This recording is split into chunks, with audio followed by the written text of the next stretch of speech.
Hi, everyone. In this interview, I speak with Irene Sterian, who's the president and CEO of ReMAP Network.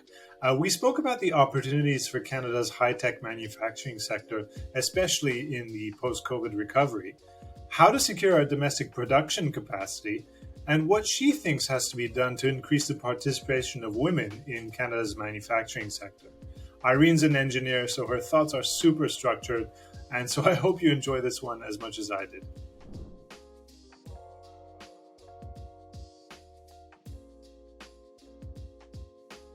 Hi, my name is Irene Sterian. I'm president and CEO of ReMAP. Hi, Irene. It's a pleasure to be speaking with you again. Thank you so much for being a second-time interviewee with TheFutureEconomy.ca. Could you please start by introducing the ReMAP network, why it exists, and what its goals are? Sure. The ReMAP network actually stands for Refined Manufacturing Acceleration Process, and we're a technology accelerator. Really, hardware should not be hard.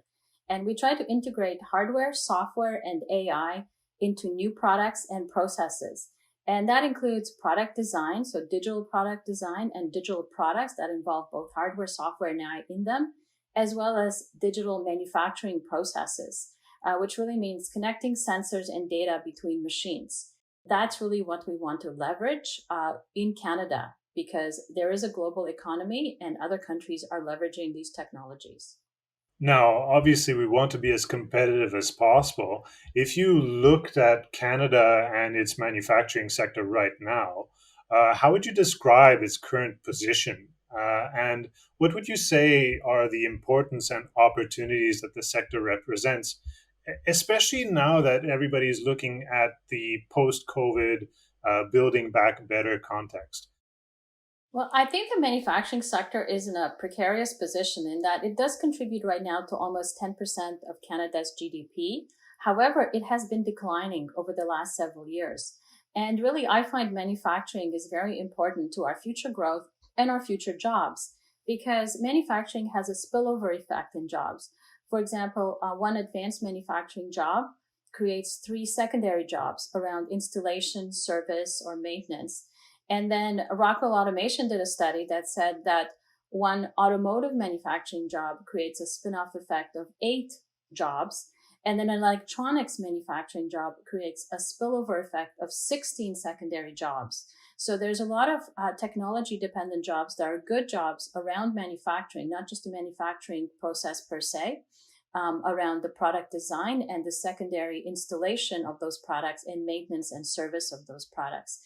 But I think COVID-19 has shown us the fragility of our manufacturing supply chain in Canada.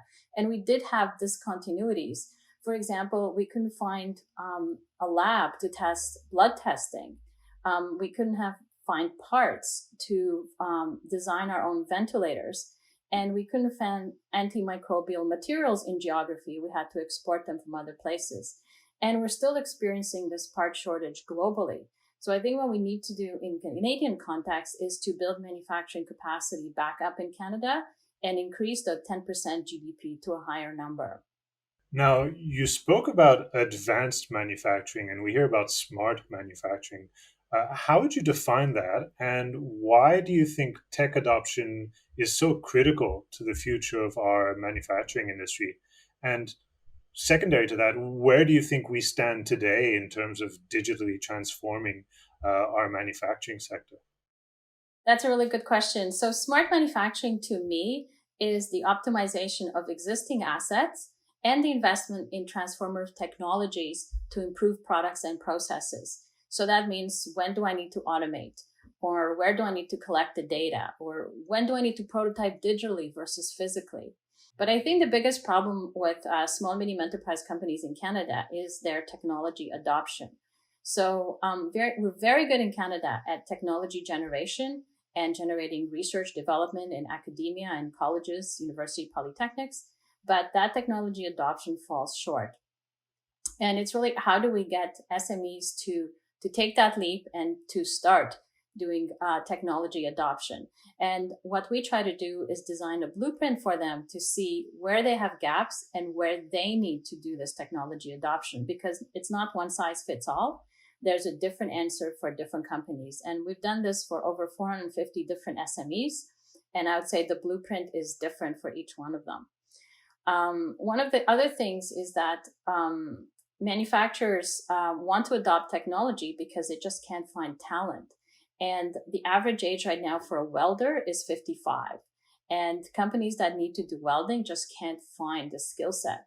So there's companies which are now revolutionizing and disrupting welding by actually automating it. So a company like Novark out of West Coast, British Columbia, is doing a spool welding robot, which really does a collaborative robot partnership between the welder and the robot. So the person really now needs to know more about data, computers, and programming and vision systems than they need to know about welding per se. And I think this is actually disrupting the industry, but making room for more meaningful work at SMEs and also changing the image of manufacturing. Another issue is the investment. So doing investment in hardware is a big leap for SMEs. Right now, there isn't a lot of data, but our ReMAP estimate is that we think 97% of companies in Canada know that they need to adopt new technologies, but only 16% of them have a plan. And you compare that to other countries such as Germany, where every industry has been mapped and the gaps have been identified.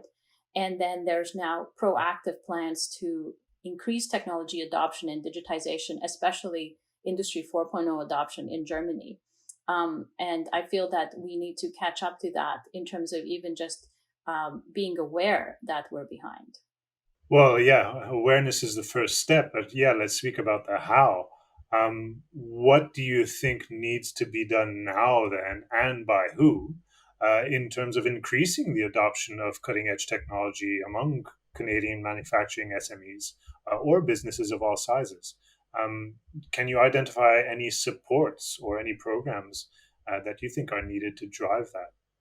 I think we need to do really two things to increase the adoption of technology. One of them is we need to de-risk that technology so that SMEs in Canada can afford to implement. And in this case, I would say government can help to de-risk through partnerships such as NRC IRAP or other provincial programs where technology investment can be the focus. And the second thing is really we need to provide skills and support to make tech investments successful through skills. And by that, I mean providing advisors or mentors and also helping to reskill existing talent or to gain new talent. And again, there's government programs such as MyTax that can do that. But I also look to industry for education programs. And I also look to individuals for continuous learning.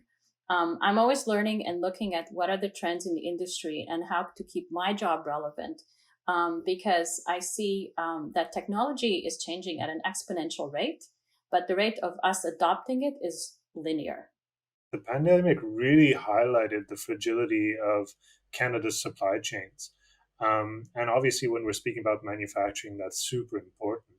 So I'd like to know from you how you think they have to be redefined, how our supply chains have to be redesigned to really increase the security of our capacity for domestic production.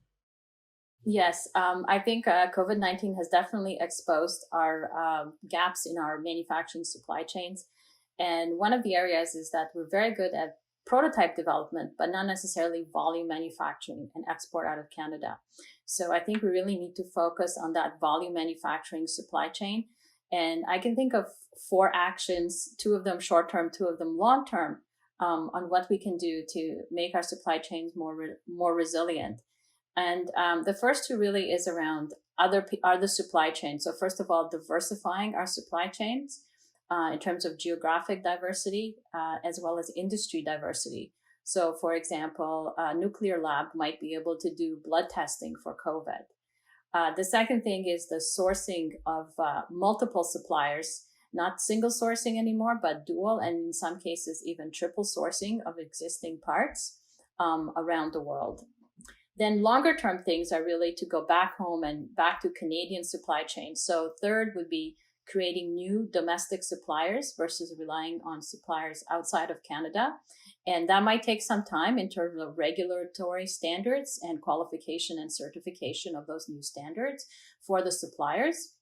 And then the last thing is made in Canada solutions, which really means product design and manufacturing in geography. So that means designing our own products and manufacturing them in Canada. Increasing automation, robotics, collaborative robots can make the cost of manufacturing more competitive now in this geography. So I think overall, developing these supply chains across from idea to market to manufacturing, and we can't think in silos anymore. And we have to think from academic research, government, industry to collaborate together to create these supply chains, not just for making prototypes, but for making volume manufacturing. Now, pretty much every interview that TheFutureEconomy.ca does has to touch on talent. We're in this global war for talent, regardless of whatever industry we're discussing, and manufacturing is the same as well. I want to know from you, as a leading woman within the manufacturing industry in Canada, um, what do you see preventing more women from entering the manufacturing sector? And what do you think has to be done to eliminate the barriers that stand in their way? One of the reports, the government reports, recently mentioned that there is going to be a gap of 60,000 advanced manufacturing jobs in Canada over the next 10 years. And they're targeting 24,000 of them towards women. So it's really like how to attract women to those jobs and how to market the new jobs in manufacturing towards them. I found a quote from Rockwell Automation that actually said, what we have is not a manufacturing problem, it's a public relations problem. And image problems can be solved more readily than fundamental manufacturing problems. And I truly think it is an image problem where we need to elevate the perception of manufacturing as a career that develops products and processes that make the world a better place. And the World Manufacturing Foundation has done a lot of work in that in terms of changing the image of manufacturing. Diversity will create a stronger workforce. So having more of everything in the manufacturing workforce would be great. And I would say younger employees right now, including men under 40, have a higher expectation of gender diversity at all levels within the company, and involving men as well as women in creating that diversity and a diverse workforce will attract more talent, and we won't have that 60,000 job gap. I want to give you 30 seconds to pitch somebody or a group in a position of power to make Canada a leader in advanced manufacturing. I want to know who you would pitch and what you would urge that person or that group to do right now. I would pitch to the Minister of Small Business, Export Promotion, and International Trade. And I would pitch to the Minister of Innovation, Science, and Economic Development. Small and medium-sized enterprises make up 99% of Canadian companies, 90% of all jobs in Canada, and 85% of new jobs in Canada. But there is a technology gap in SMEs. Canada has a strong academic, startup, and entrepreneurial ecosystem and great research ideas, but we need to translate them into economic benefit. And SMEs are the engine of that transformation. We need to educate SMEs, and the government should give them the same benefits as multinational companies, as well as the resources and talent so they can take on greater risk, understand technology and business opportunities, pivot to new sectors, export to new markets, create local resilient supply chains, and innovate without fear of failure.